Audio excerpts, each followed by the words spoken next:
예, 오늘 그 운영위 국감 전에 언론에서 이렇게 타이틀이 나오더라고요. 김현지 없는 김현지 국감. 운영위 위원으로서 참 유감입니다. 금년 국감이 정말 김현지로 시작해가지고 김현지로 끝나는 것 같습니다. 총무비서관, 과거에 당연히 대통령실에 대한 국감에서 증인으로 출석을 해왔고요. 우리 운영위에서 제일 처음 국감 전에 이 증인 채택 여부를 논의할 때 당연히 총무비서관도 나오는 것으로 저는 이해를 하고 있었는데 그때 민주당에서 증인 채택을 거부하면서 논란이 커진 거거든요. 그 이후에 갑자기 대통령실에서 총무비서관을 또 부속실장으로 발령까지 냅니다. 아예 총무비서관이 국회에 나왔던 그 관행의 적용 대상에서 빼버리겠다고 한 거죠. 그러면서 논란이 계속 커지고 김현지 부속실장에 대한 과거 의혹까지도 다 언론에 나오면서 이게 더 일이 커진 겁니다. 최초에 정무수석께서 언론에다가 김현지 100% 출석 장담한다 이렇게 하셨다가 그 다음에 말이 갑자기 바뀌셨더라고요. 김현지 실장 나온다고 했다가 안 나온다고 다시 말이 바뀌신 이유 대통령이 지시하신 겁니까? 그렇지 않습니다. 총무비서관은 과거에 계속해서 운영에 출석했던 전례가 있어서 출석하는 것으로 저는 그렇게 알고 있었고요. 그러나 총무비서관이 부서실장으로 이동하게 된 것은 국회에 불출석하기 위해서 한 인사가 아니고 김남준 실장을 알겠습니다. 대변인으로 채택 그런 인사가 이미 있었기 때문에 불가피하게 이렇게 된 것이고 사실은 부속실장이라 하더라도 출석 의무가 없지만 수석님, 오전 중이라도 출석을 하려고 했는데 국회에서 거부된 것으로 알고 있습니다. 처음에는 총무비서관으로서 있으면서 장관 후보자에 대한 인사에 관여한 것이 아니냐 그 정도의 의혹이었습니다. 그런데 이게 갑자기 인사 발령까지 나면서 또 주변 인물들의 말도 바뀌고 그러니까 이게 실세 현지가 아니냐는 의혹이 제기된 거죠. 근데 저는 이런 의혹보다도 이 국감에 불출석하는 그 과정에서 민주당에서 그 김현지 부속실장을 감싸기 위해 가지고 바뀌는 말들 전 이런 것들이 더 이게 문제가 아닌가 하는 생각이 들거든요. 정무수석님의 말씀도 바뀌었고요. 박지원 의원님, 김현지 똑똑하다. 내가 국정감사장 나가라고 했다. 국회에서 부르면은 나갈 것이다. 방송 나와서 장담했다가요. 하루 만에 다음날 아침에 김현지 못 나간답니다. 이렇게 말씀이 바뀌셨어요.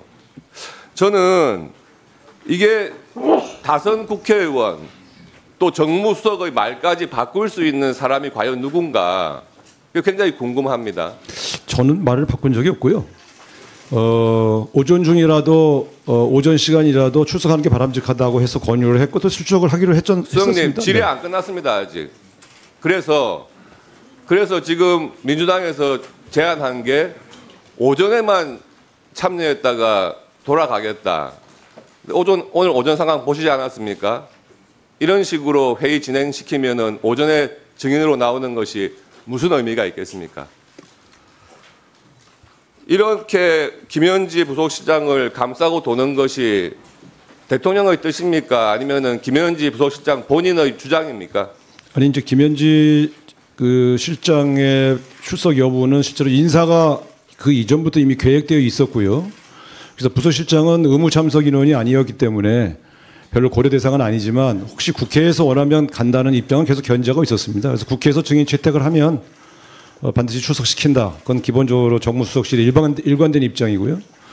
오전 출석은 오후에 대통령 일정이 이미 예정돼 있었기 때문에 부서실장이 수행을 해야 되는 것 때문에 양해를 말씀드린 것이고요. 과거 관행상 필수 증인이라 하더라도 불가피한 일정이 있으면 양해했던 것이 과거의 관례 아니었겠습니까? 그래서 한 3시간 정도면 여야 의원님들이 충분히 김현지 부서실장에 대한 여러 가지 제기되는 문제를 충분히 지지할 수 있다고 판단했습니다. 과거에 국회의원 하신 경험상 국정감사에서 오전만 출석하겠어 끝내겠다고 하는 게 무슨 의미인지 다 아시지 않습니까? 들어가십시오. 비서실장님께 묻겠습니다. 네.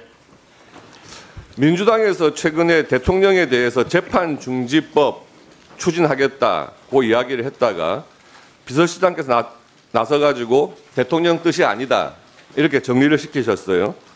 그러면서 대통령을 정쟁에 끌어들이지 말라 이렇게 언급까지 하셨는데 이거 민주당이 들으라고 하신 말씀이시죠?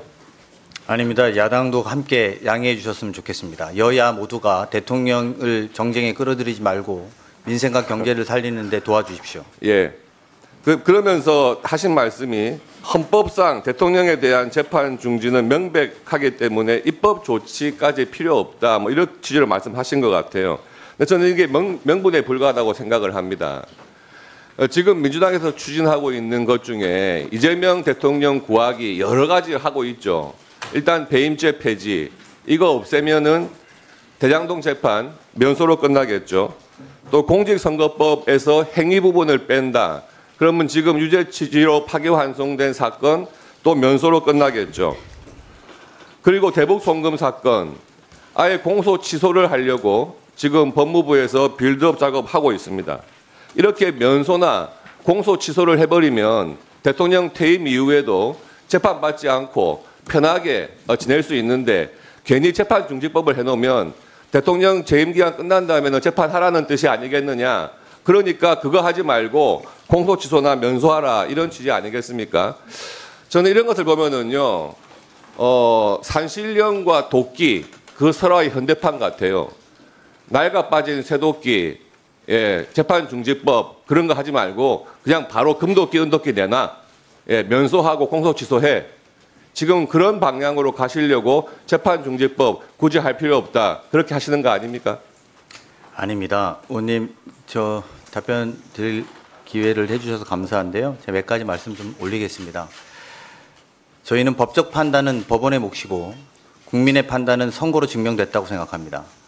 그리고 대통령의 재판 중지와 관련해서는 헌법 84조에 따라서 현직 대통령에 대한 형사재판은 중지된다는 게 다수헌법학자의 의견이고요. 견해이고 헌법재판소도 같은 취지로 해석을 내린 바 있습니다.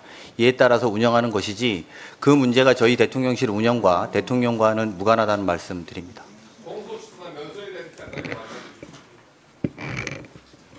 잘 못 들었습니다. 공소 취소나 면소 이런 부분까지도 말씀해 보시죠. 제가 별도 그 부분에 대해서 드릴 말씀이 별도로 없습니다. 자, 수고하셨습니다.